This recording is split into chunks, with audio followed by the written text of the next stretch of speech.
cok rekat Bambang Tobine cokyo manjing payudan yekti nerabas sanggya Prakurawa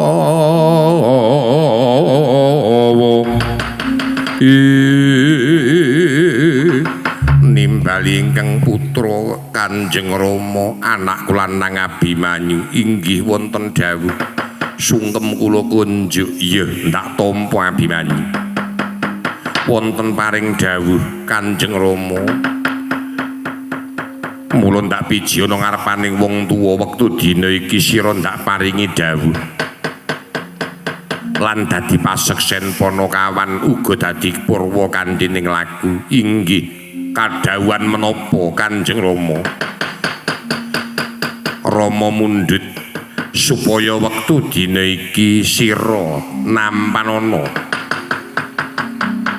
pusaka piandeling Madukara Kanjeng Kyai Pulanggeni enggal tumuli tampanana keparengipun maringaken pusaka Kanjeng Kyai Pulanggeni Rama maragake tampanana mengkorak sira enggal tumuli mangerti marang kersaning pun bapa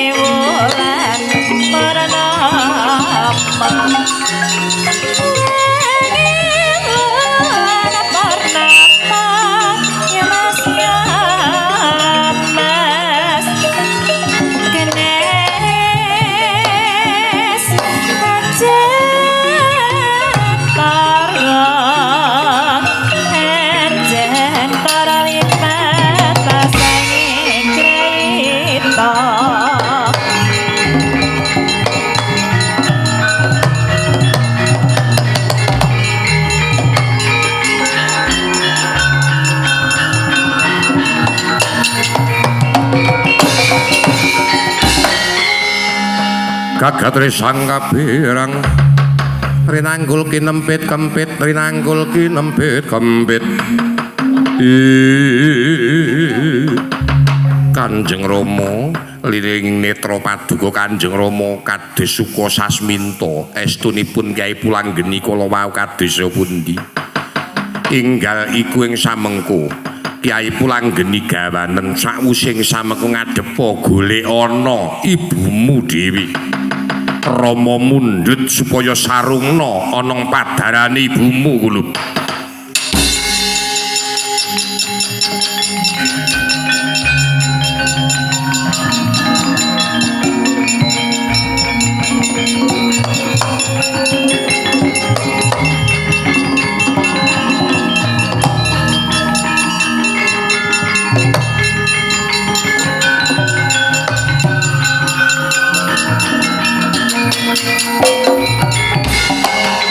Suram ke pangkara kengken lir manuswa kang layon lir manuswa kang landhu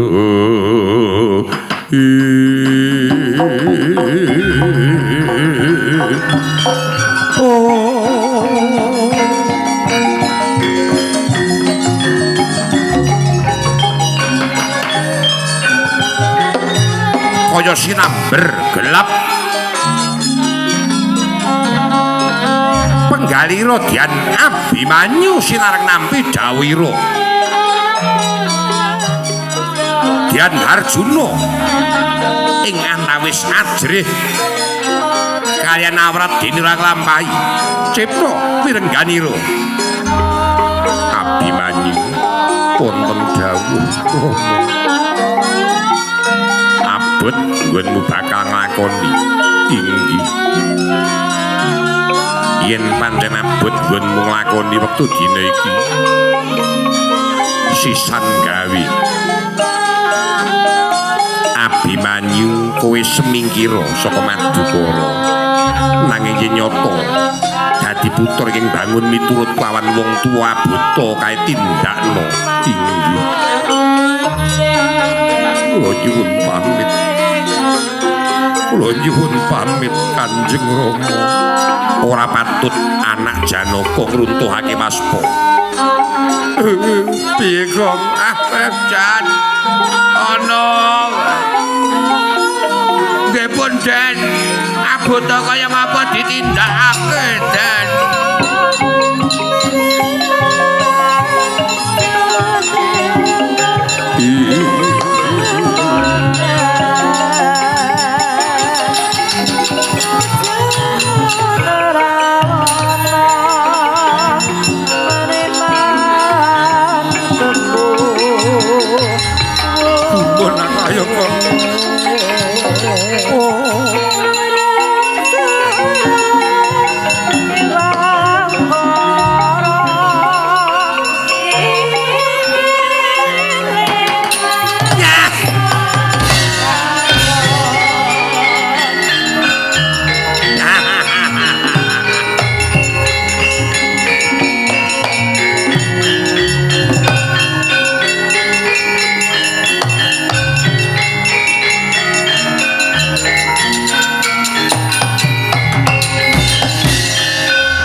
Bumi gonjang Kanjeng langit kelap-kelap katon leresang mawe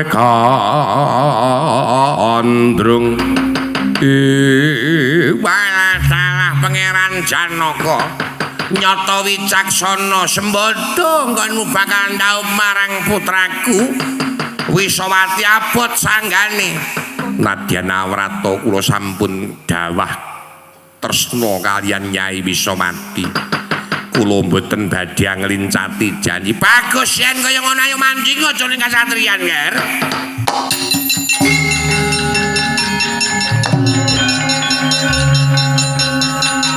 Monggo Pangeran kula dherekaken. Iya wong ayu.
Sampeyan aja cilik ati pancen sing jenengane wong bakal ketemu mulya niku cobane maneka warna ngaten.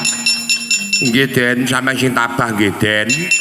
Cobane maneka warna. Nggih Den, busana maneka warna Den. Renggeng maneh Narawata. Malah cakepan barang Bagong ora dupak cangkeme ora.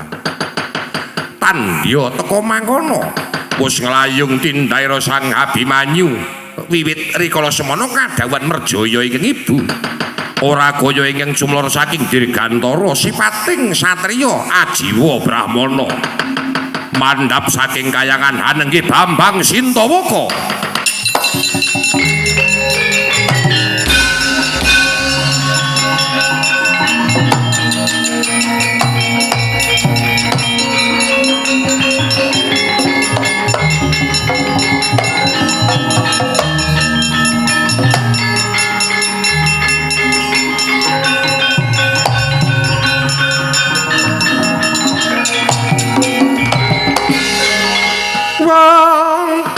Rampak lakunira prateng rono majararum nyandak lum tombak landean pedang umbul kuku sing sendhawa pedang abang linurutan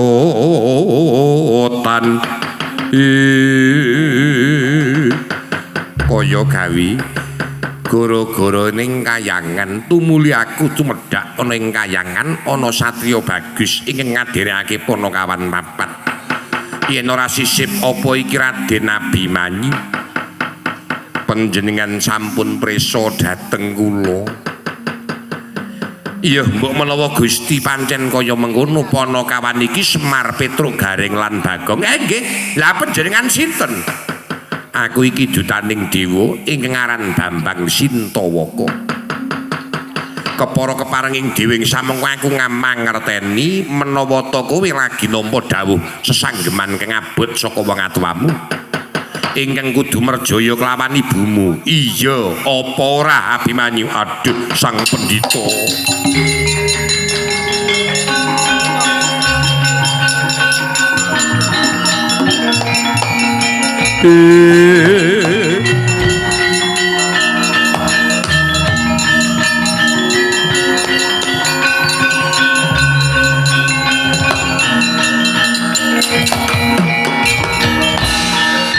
Abimanyu wonten dawuh paduka Pana pamawas presa dhateng legetaning manah kula Sang Brahmana. Wis aja mbok tindakake nadyan iku dawing wong tuamu. Monggo lamun Abimanyu nindakake pakaryan merjaya kelawan ibumu, Abimanyu bakal nampa dosa ingkang ora bakal ana pangapurane. Kanggo miyak lelakon mara gage wektu dina iki wiwit iki kita manunggala kelawan aku Abimanyu.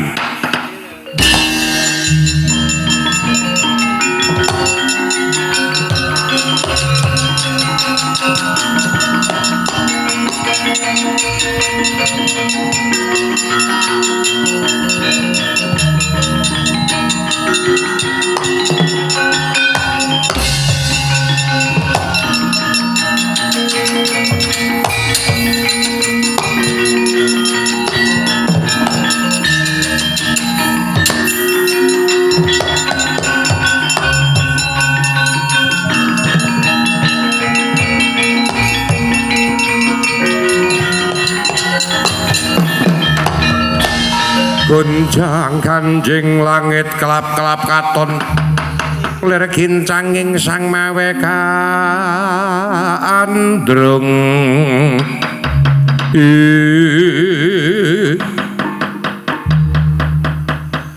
nitik ageman paduka menika Brahmacarya. Monggo mboten tebih kalian pawungan ingkang sampun ate dados pamong agung ing Pancawati anenggih Kyai Semar sak anak-anakipun. Iya, ora bakal sisip aku iki Begawan Sintawaka, iya Bambang Sintawaka ingkang tinanggenah gawe rahayuning jagat saisine dening Sang Hyang Utipati. Lho kita iku sapa? Ih kula menika Senggono, Ki Lurah Semar Badranaya, taklim kula. Lah kok kowe man? Petruk galo kae. Kowe pangling apa ora? Kok ora pangling kaya-kaya Anoman. Nek nitik wong iki biyen cilik seprono ki Anoman ya, Gong. Heeh, nitik nggon bathuk ana jahitane ki lah Anoman to kae. Kae ki wis tau bijik tugu zamane perang Ngalengka biyen. Boncengke Digya Kala Sarimin. Kok iki ora wong Digya Kala Sarimin kok boncengake. Waduh, Sang Tapa kleresan menawi kados mekaten. Kula menika mundi dawuh saking panjenenganipun Sinuwun Prabu Rama Wijaya. Awit anggenipun Sang Kusuma Dewi Regyan Warasinta nandhang gerah badal salwiring usada. Monggo wanter jawing Gusti kedah kula ngupaya wonten madyaning wana. Telenging wana menika swijining satriya Brahmacarya namung paduka Bambang Sintawaka nggih Begawan Sintawaka. Menawi kepareng kula boyong wonten negari Pancawati supados mangkih paduka paring usada dhateng ratu Gusti kula Raden Jagat Masisaning Bathara Kaki Semar. Dos pundi Penemban? Kepiye mungguh saka panemune Kaki Semar aku bakal kadhawuhan paring sarana marang Dewi Sinta. mbok menawa niku pancen mesti temekan wahyaning mangsa kala. Sampeyan niku nambani niku ya ngibadah. Nambani niku ya ngibadah. Nambani niku ya klebu dedharma. Ngoten. Ketruk rungokke nambani niku ya padha wae karo njadah. Dadi wong ki seneng nambani bab nambani iki padha wae karo njadah. Lan padha wae karo krama dima. Kowe iki nek asine iki cok ora krungune cok kaya nyambung-nyambung kaya ngerti-ngerti ya kok kowe. Oh jane ora ngerti cok teko waton nyambung. Ngibadah, ngibadah kok njadah. Dedharma kok krama dima kowe ora. Iya, yen pancen kaya mangkono Senggana Anoman. Mara gage wektu dina iki ora dadak nganggo kesuwen gage larapno jeneng ingsun ana ing negara Pancamati Senggana Anoman. Monggo Raden.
Grek-grek kandeman ingkang jaran ngerik genti manite.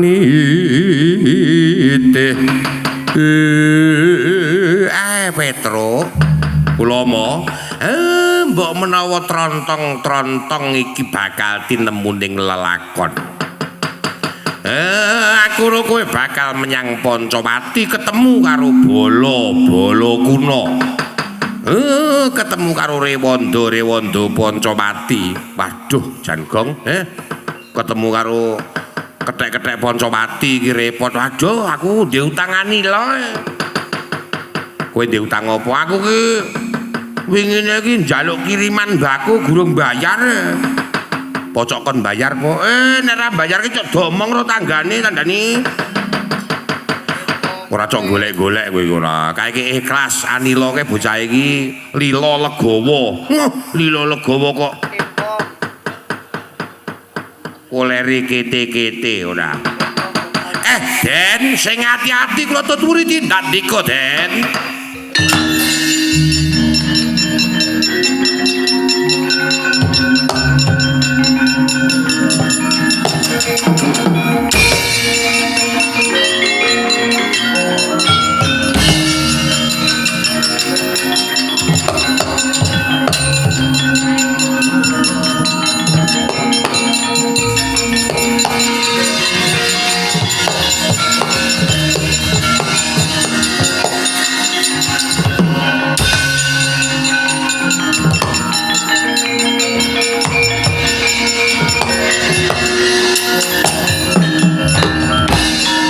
Singkating carita lampaira ing kebat kaya kilat kesit kaya radit anenggih Bambang Sintawaka kadherekaken dhateng Sang Senggana Anoman Raden Abimanyu pan Pantara Danugya prapta negara ing Pancawati Dendha.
Dari tias riwut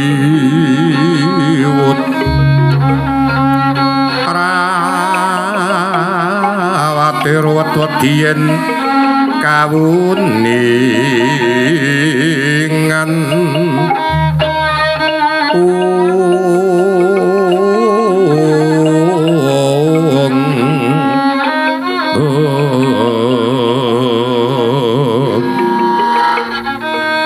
Surya kang mangrang sang wayah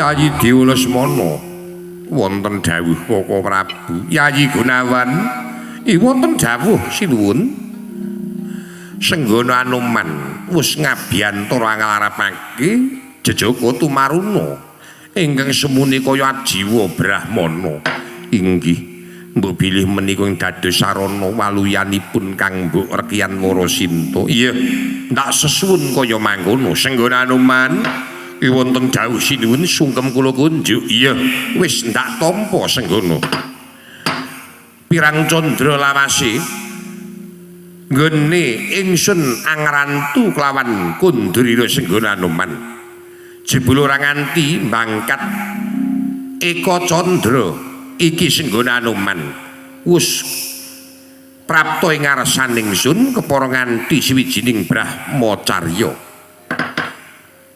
apa kepara nyata bisa lestari nggonmu ndak utus Senggana Anoman iki pangestu dalem Kanjeng Dewaji kula pinanggih nggih Begawan Sintawaka ingkang mapan wonten madyaning wana Mendali Rasa ingkang katemben menika ugi dipun dherekaken dhateng para Panakawan. Para Panakawan Kaki Semar, Ki Lurah Petruk, Ki Lurah Bagong lan Ki Lurah Nalagareng. Wae dalah. Yen kaya mengkono mbok menawa iki dutaning Gusti kudu bisa dadi srana waluyane garwaku Rekian Warasinta. Panodya Ayutama ngambar arum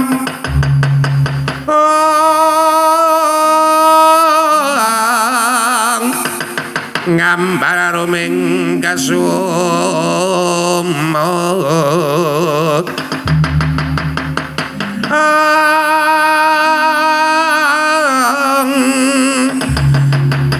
yatal mawur kang madu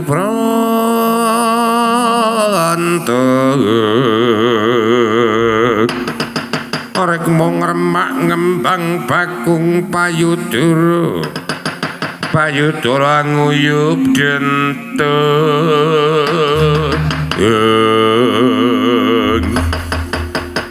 Begawan Sintawaka wonten dawuh sinuwun apa kepara nyata sira bisa suka sarana waluyaning garwaku inggih menawi pancen Gusti ngeparengaken kula kinten ing mangkih badhe saged maluyaken keng garwa nanging kula nyuwun sarana apa saranane Sintawaka kula namung ing mangkih mboten kenging katenggo sinten kemawon namung cekap kula dhateng ing garwa nun inggih pun Gusti Ayu Rekyan Mara Sinta menika syarat sarananipun. Oh iya, yen pancen kaya mangkono, waton dadi waliyaning garwaku Mara Sinta ndak lilani.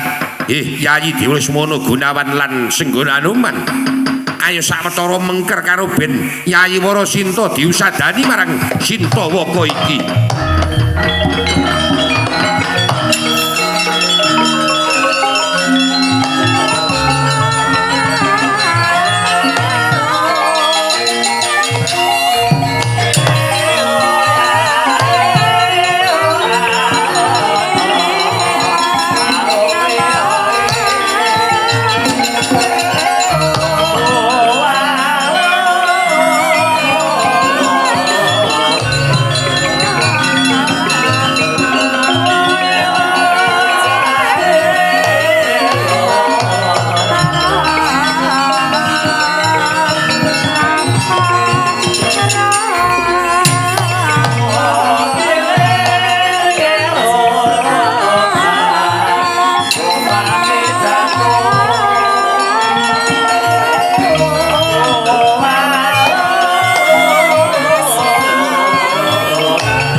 Bayena wati ayune linuwe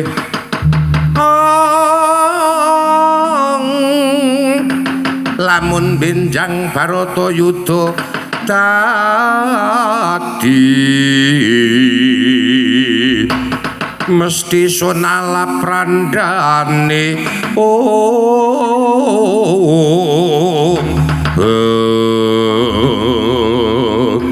tanggap Sasminta Begawan Sintawaka andulu dhateng Kunarpanira Rekyan Mara Sinta bayawane rikala semana wis wayane mangsa kala anenggih Bambang Sintawaka ya Begawan Sintawaka pinaringan pusaka penguripan dening Hyang Asih Prana ya Hyang Utimati kaunggulaken mustakanira Dewi Rekyan Mara Sinta glegah wungu waliya jati temeng nirmala.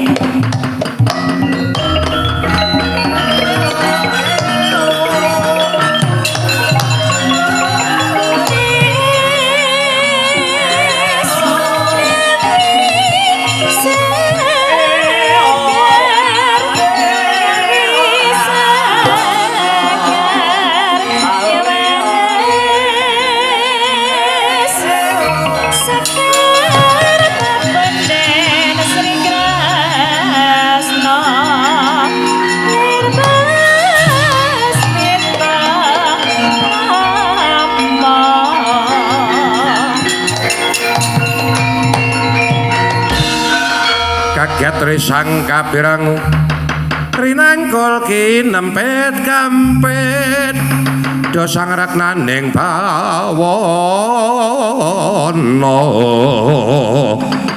ya ki tukang malang ati ya ki tukang malang ati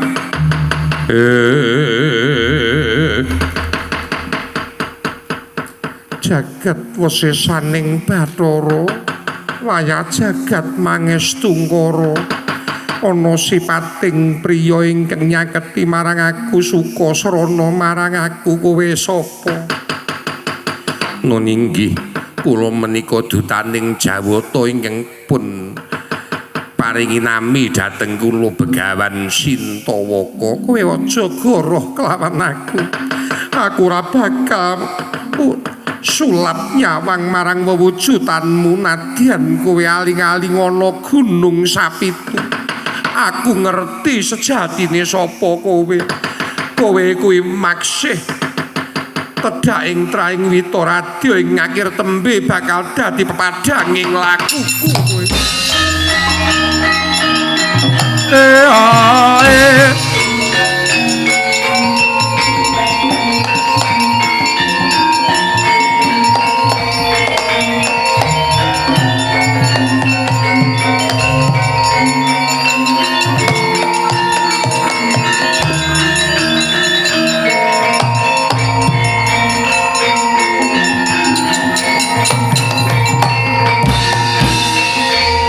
Asri renggane ing gunung palumbang tirtane waning kembang-kembang cinambangan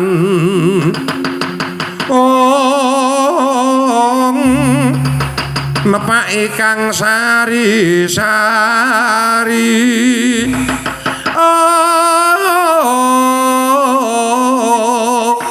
unggaling taman masuka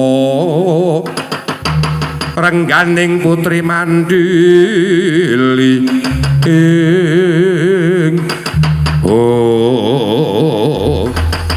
tandya teka mangkono rikala semana Rekian Warasinta prayitna ing Bathos Suka Sasminta dhateng Dewi Wara Sembadra temahan dulu pasuryane Dewi Wara Sembadra kaya wis ngawuningani papan calon dununging swarganira Dewi Warasinta kocap pemanjing ragane Dewi Warasinta kya nitik dian Dewi Sinta wau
Diajeng garwanipun Kakang Wahayu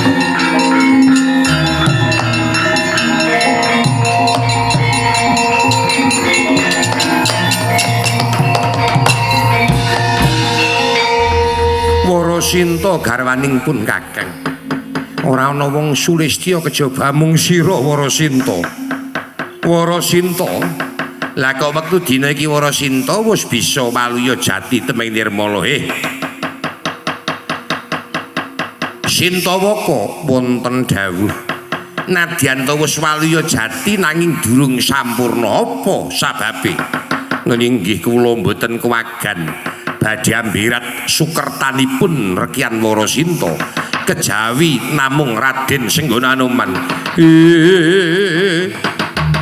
Anoman malumpat sampun prapteng lunging naga sari mulat mandhap ngulati sang dyah ayu kuru waking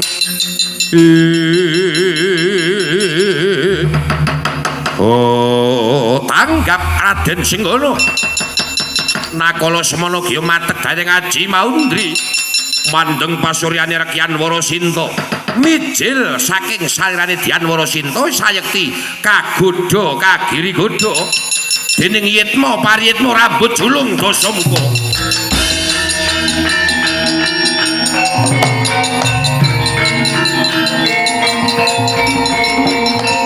kebarat waduh garwaku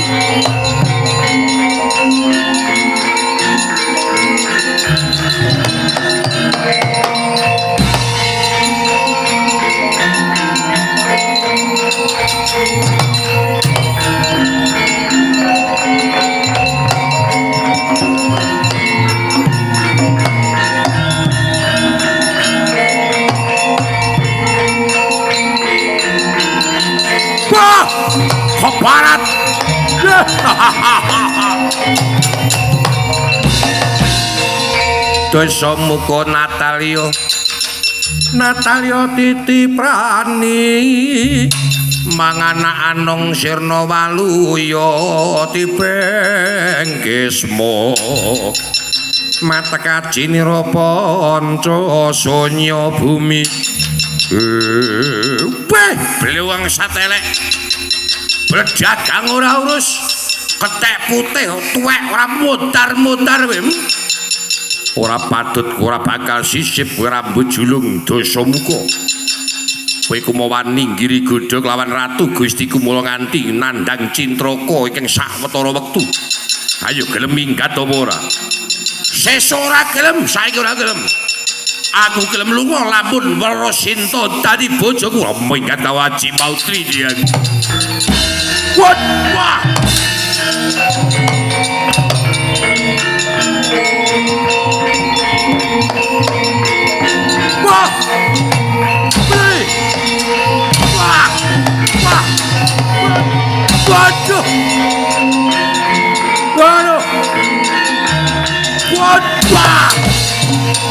waduh wah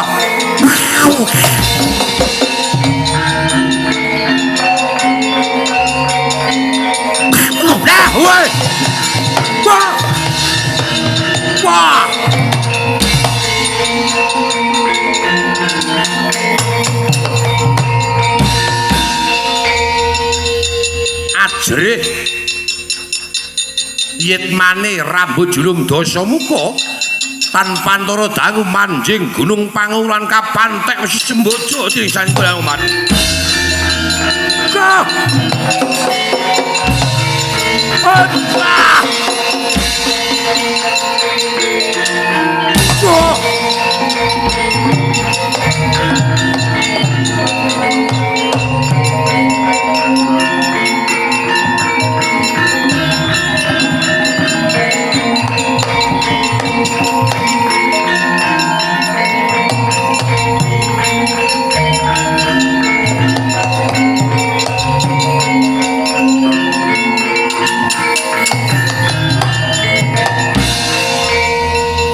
Ndara Sintawaka apa Petru lah nika Gusti Ayu Wara Sinta pun mari iya lah jenengan lajeng mandhap Mercapada nika jenenge pundi aku bakal nyatakake ning Madukara jari Madukara kuwi kesaput mendung kengangen danu nggih ning aja main-main Madukara niku pendhetane ampuh tenan ya Gong ya nggih ngati-ati pendhetane wah pendhitane ki wonge ki ireng duweng nika nganggo kacamata sentet sisih mongko kukune ireng-ireng nika niku ampuh tenan aja macem-macem wis kowe percaya marang panguwasaning Hyang Widiwasa syukur bahagia aku iso mbirat marang retuning Madukara kuwi rampung dharmaku ayo derekno aku Petruk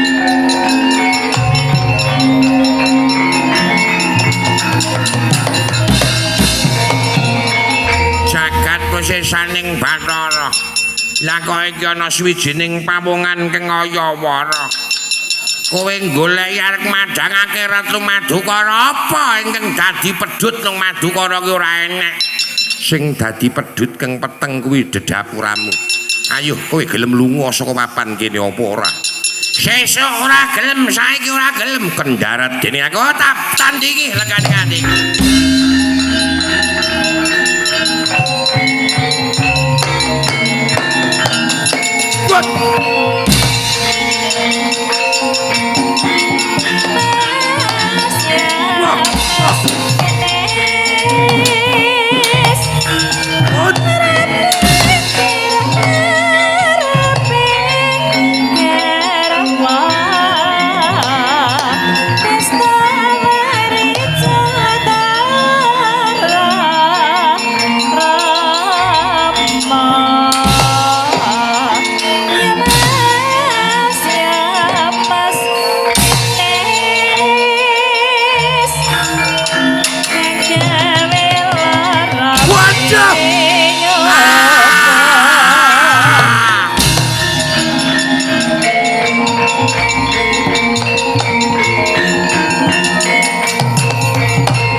Noyah nayuh padha Baskara titiwanci aning Begawan Wisuna jati geblak tanemut Purwamadya usana sapa tambuh sapa weruh ing kono jatine yitmane Raden Bwegananda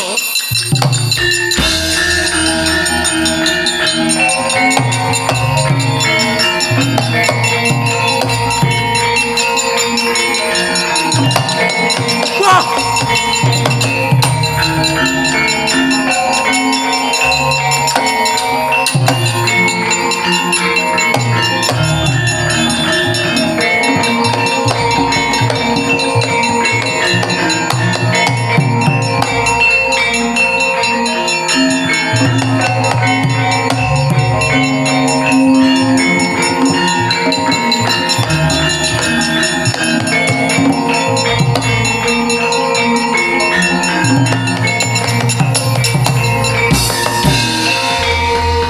Pantara dangu rikala semana Dewi Wisawati kebranang penggalira mangertosi ingkang Rama sampun sirna mergalayu wangsul marang mulih mulanira ya cancut taliwanda majeng madyaning rananggana kasawat pujuting watu cani sirna margalayu sirnaning Dewi Wisawati gebadaran panjalmaning yitmane Dewi Sarpa Kenaka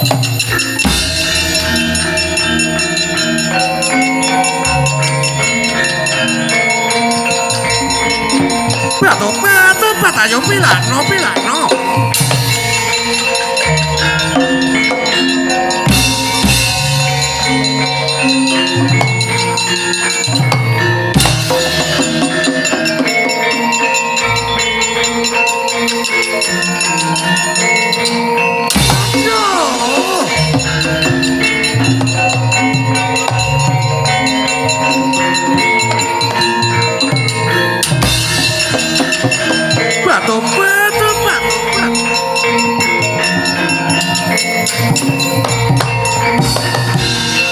Katon gagah sang wanita kya cancut manjing ing palugon yekti gumulung mangamuk punggung tan mirisan jata mimis pranyata Suradegaya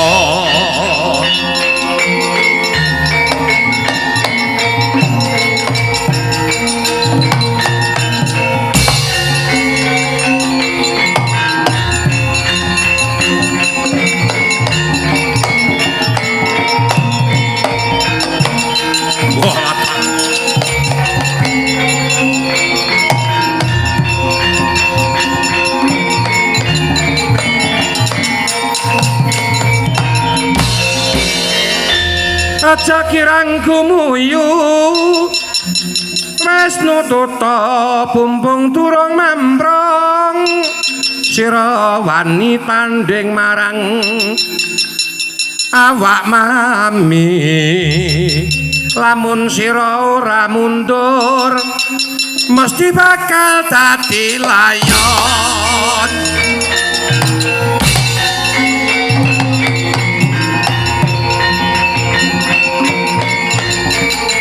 batu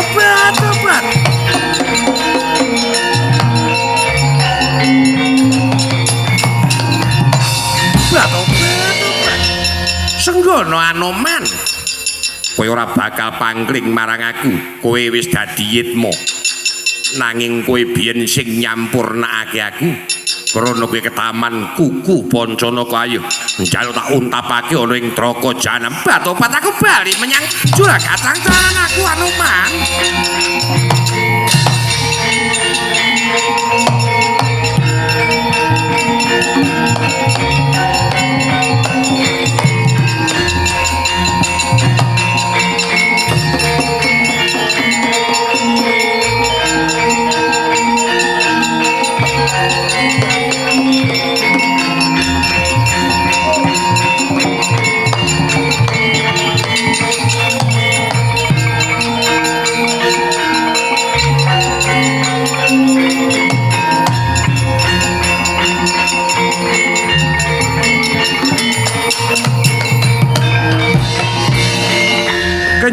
gemblung aja sira ambebarung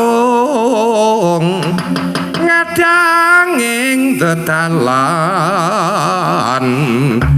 tan wurung tumekeng pati yen tan mundur sira bakal ingsun bonto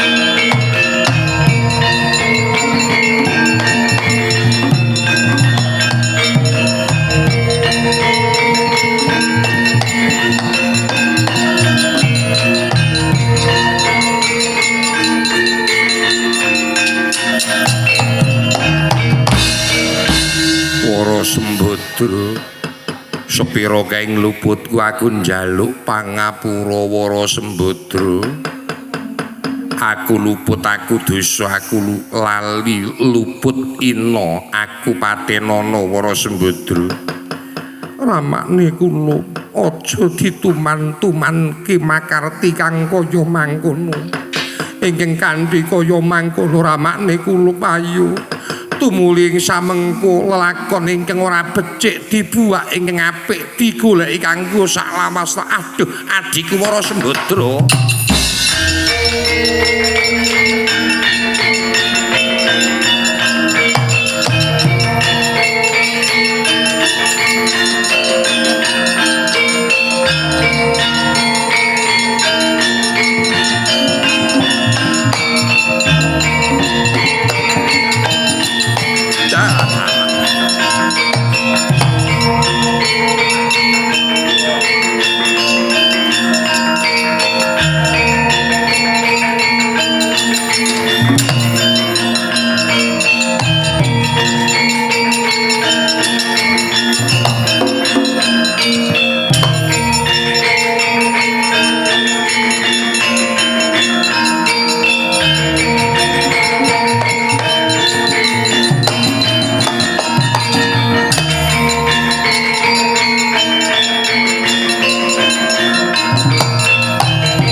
Wara Sembadra lan apa dene Yayi Arjuna tinemu ning lelakon jebulana kanugrahan kang tinampa marang ibune Abimanyu Wara Sembadra.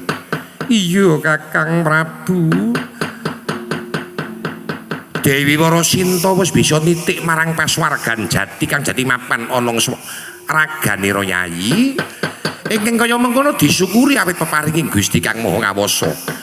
Arjuna wonten dawuh aja mbok baleni lakon ingkang kaya mangkono inggih kula sampun rumaos dosa kula nyuwun pangapunten Koko Prabu ya wis ora apa-apa Antasena piye Pakde tinemu ning lakon jebul iki dadi sarana kamulyane bibekmu Wara Sembadra ya syukur yen kaya ngono mak cilik wis emo tenan iya Antasena aja moyoki marang aku ora arep moyoki paling sing moyo ming Bagong iki kok ya ora. Sinuwun ingkang kanthi mekaten tinarbukaning lampah menika mugi-mugi samangke pinaringan dados sarana kamulyanipun para kusuma Pandhawa anggenipun Dewi Warasinta nitik. Ingkang kanthi mekaten monggo sami-sami nenekung meminta sing jawata ingkang murba kawekas. Muring samangke pinaringan karahayon slamet sing nanggap, slamet sing ditanggap. Slamet bumi langit saisinipun rahayu sak laminya ingkang kanthi mekaten sinuwun monggo sarengan sami manenggu puja brata lan puput pepuntonipun billahi taufik wa hidayah wassalamualaikum warahmatullahi wabarakatuh.